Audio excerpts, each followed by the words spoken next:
Who knows what tomorrow brings? In a world where few hearts survive, all I know is the way I feel.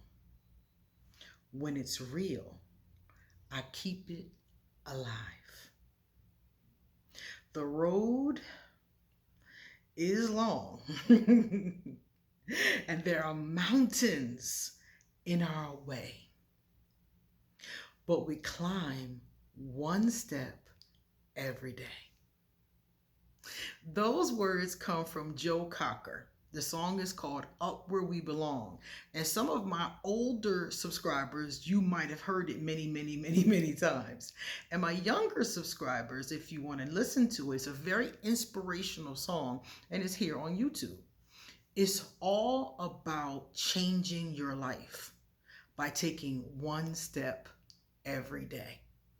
People think that changing their lives requires all of this momentous work day to day, but that's not true. It is a mountain, it is momentous work, but you don't have to trek 30 miles a day. One step a day will get you eventually to the summit. It'll get you to the top of the mountain. Okay, so I was online and I saw something that gave us some ideas about how we can take those little one steps every day. So I thought it would be fun for us to have a discussion about it. So let me do the introduction and then we'll get right into it. For those of you who don't know who I am Queen Osset Haru, and thank you for joining us for a wonderful edition of Ask an Aquarius. If you haven't already, please hit the red subscribe button and smack the bell.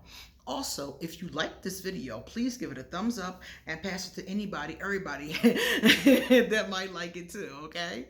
Stick around to the end of the video because after I finish talking, I'm going to read 2 comments from previous videos. I really love it when you leave comments, positive comments in the comment section. So every video, I always try to read at least 2, okay? Also, underneath the video is always everything you need to know. If you would like to become a patron, if you would like to send me a gift, if you would like to send the channel a donation, if you want to get some Ask an Aquarius or ArchAngel Michael merchandise, anything you need to know. If you want to get a reading done, because I'm a card shark. If you want to get a reading done, email me or hit me up on social media. And if you're not following me on Instagram, you're missing some of the best free entertainment in the world. And that is underneath this video. I post a few times a day. And one of the things I've gotten into doing lately is little skits with my Cabbage Patch Kids. They are so cute. I love them. Y'all know I love my toys.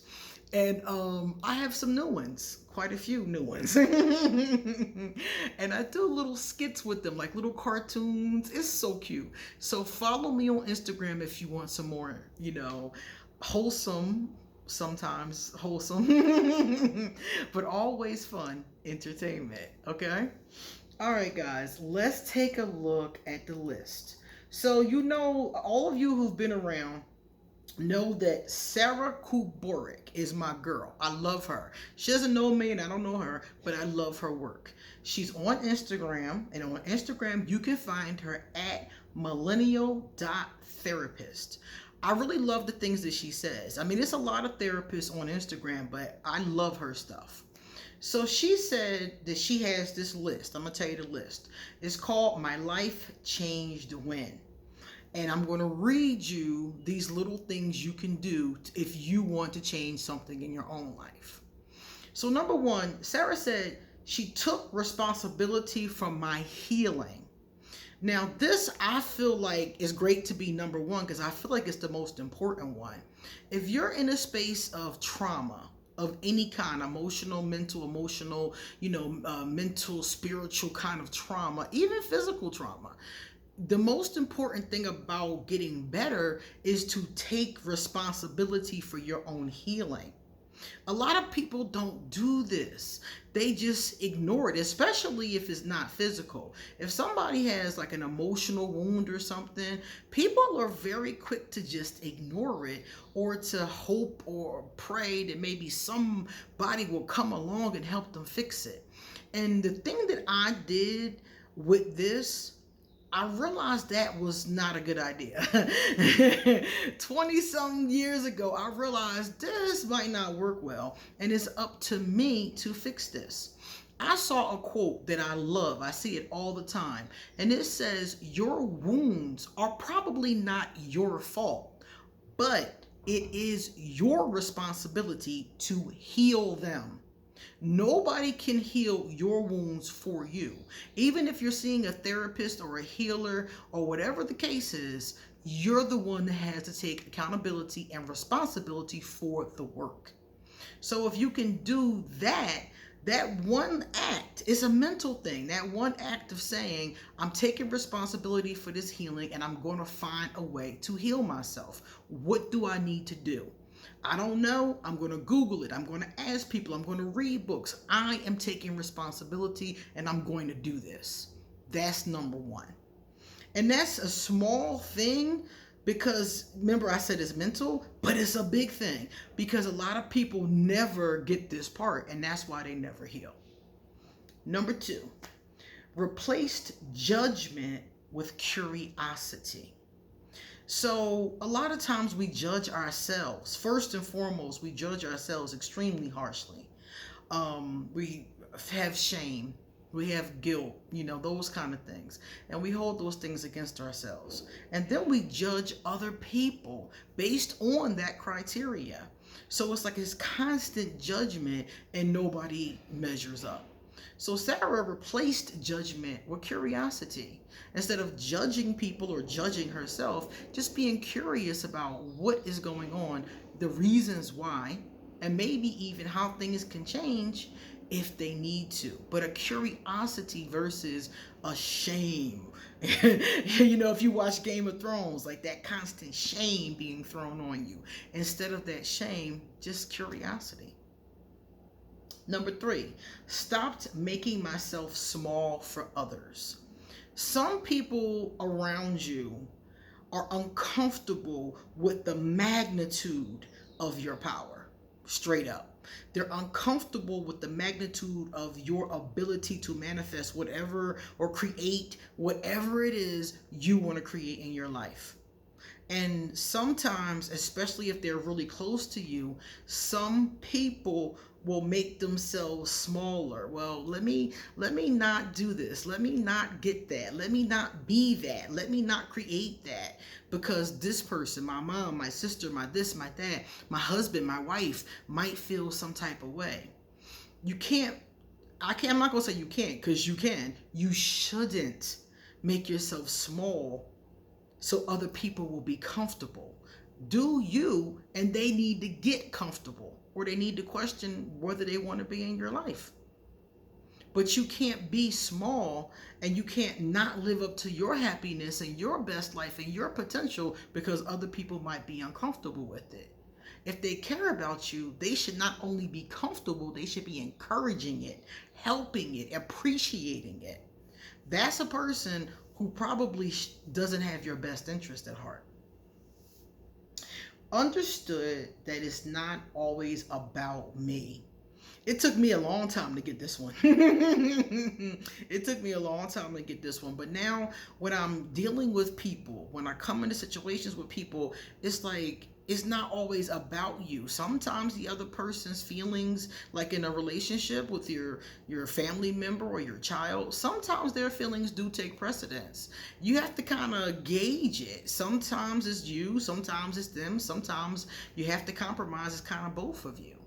But this is really important because some people are so self-centered, so selfish that it's always about them that you don't even get to breathe in the conversation. You ever talk to somebody and you don't get a word in edgewise, and after the conversation is over, you realized all you did was listen to them talk about their life and what they want and what they need, and they didn't hear a word you said, or you didn't even get to say a word.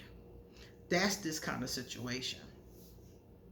Stopped making excuses for my behaviors. This is another one that impedes a lot of people's healing, and it impeded mine too. A lot of people have bad behavior, okay? And it could be a number of different things, as we all know. And instead of them saying, you know what, these are bad behaviors, I need to stop these, I'm going to figure out how. That's what I did. I looked at myself and I was like, you doing stuff I don't like. I told myself that, like, I don't like none of that. So I was like, okay, all right, I don't like those behaviors. Let's change these behaviors. How do we change these behaviors? Where do these behaviors stem from? Where did you learn this? Why did you even start doing these things? And that's how I healed them. I got to the bottom of them. Where did these things come from? And why do you think this is acceptable? So the same thing is here. Don't make excuses. If you see yourself doing something that you really don't like, don't be ashamed. Don't make excuses. Just be like, I don't like that, and I'm going to work on that. And that's what I did. I didn't like quite a few things, and I was like, I'm going to get to the bottom of these, and I'm going to work on these. But I'm not going to hate myself through the process. I'm not going to judge myself or criticize myself through the process. I'm going to love myself through this process. You can change yourself while still loving yourself. So that's a really great one. Those excuses keep you from figuring out what to do about it. Started being honest with myself. This is important because as Aquarius, sometimes we be in denial. We be in denial about ourselves, what we feel, our emotions, and other people do this too. Other zodiac signs do this too. A lot of people are not honest with themselves. It's called self-denial. So you're constantly denying that you're doing or experiencing what is going on. So stop doing that to yourself. I always tell people, even if you're not going to be honest with other people yet, because you should be, start with yourself. Start with just telling yourself what's really going on and be like, okay, well, this is where I'm at with it. I don't really like it, but this is where I'm at with it. And we're going to work through it. Be honest with you if you can't be honest with nobody else. Set boundaries. A lot of people are miserable because they have no boundaries. They have no boundaries with their children. They have no boundaries with their spouse, their girlfriend, their boyfriend, their family members. I remember a woman telling me one time that she can't even go to the bathroom without her children. And I could see if your children were like 2, they're little, I could see that. But her kids were old enough. I think one was 10, one was 9, and one was like 13. Now the 13-year-old I don't know about, but I know about the little 2. And she would be like, they're banging on the door. They want this, they want that. All the time that her kids are awake, they want her attention. And I'm like, look, kids want attention. Kids deserve attention. It helps them to be well balanced and healthy, but not constantly. They have to know, okay, mommy needs a minute to go to the bathroom. You're old enough to watch this video and let me pee. Okay? No boundaries at all. They sleep in the bed, and I'm like, well, when do you get to be intimate with your husband? Oh, we sneak quickies during the day. So you can't even have a healthy sex life because you haven't taught your children to give you some boundary. And then go further than that. I know somebody whose mom has a key, okay? And this happened to me and my brother before, but not anymore. Not with me anymore anyway. I know somebody whose mom has a key, and she'll randomly just pop up. So my friend was telling me that her and her significant other were in the kitchen being frisky, and her mom pops in. And I was like, boundaries. Right there. Like, that's a conversation that you have with a person. Like, you have the key, and I trust you. I respect you. Can you please text me before you come? Simple boundaries like that. Okay, I'll text you before I get there, so in case you're naked on the kitchen table, I won't walk in and interrupt you. Just little stuff like that. It's not a big deal, but it means a lot. And like she said, it can really change your life. Validated my feelings and needs. Some people will not even take their own feelings and needs seriously, much less anybody else. Some people, the problem is that they're taking everybody else's needs and feelings seriously and putting themselves on the back burner. Either way, this is a problem. Your own feelings and needs have to be important to you because you're the one who has to take responsibility for them. So if you're ignoring them or whatever the case is, then that's when you're going to run into problems. And the last one says, made difficult decisions. So in this one, it's like sometimes people don't do these things because these decisions can be difficult. For example, if you have the difficult decision of ending a relationship, it needs to end, but who wants to go through all that, So here it is, 5 years later, you're still in a relationship that you already knew you needed to end. Or let's say you're working really hard and you're tired, you got a family, but you really need some education courses.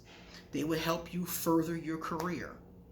So the hard decision is, I'm going to have to take these classes and get this degree, even though I have 2 kids, even though I have a job.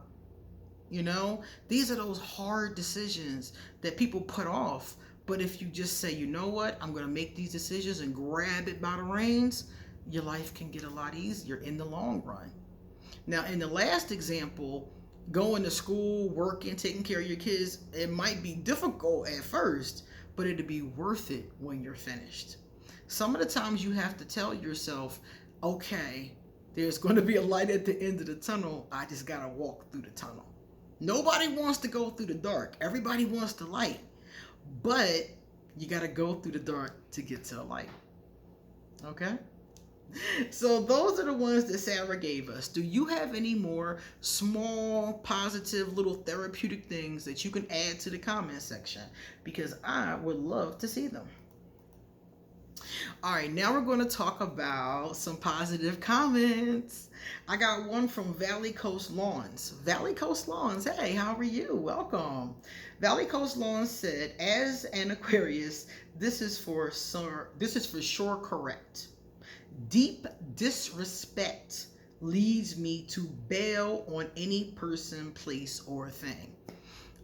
Yeah, I would recommend that, because if anything is disrespecting you, eventually it either turns into some type of abuse, which it starts off maybe in a verbal abuse and could escalate. But if anything or anyone is disrespecting you, you should always get away from, like this person said, bail or set a serious boundary. Like, I'm not going to tolerate your disrespect. And if that person does not respect that boundary, that person, place, or thing does not respect that boundary, it's time to go. That's true. Albie. Hey, Albie said, God bless you both. No offense, please reply. I am Aquarius and my mom Scorpio. It's a tough relationship. On the other hand, my chemistry with my dad, Sagittarius, is like best friends. Okay, so the Aquarius gets along good with the Sag. That makes sense because the elements match. Fire and air. Those elements match better than air and water. Even though it depends on the situation, you can find some compatibility. But my daughter is a Scorpio and I'm Aquarius. And I don't think it's a difficult relationship. I mean, in some ways, we both probably have some difficulties with each other in some ways, but for the most part, we do get along. But Scorpio and Aquarius, it is a difficult combination.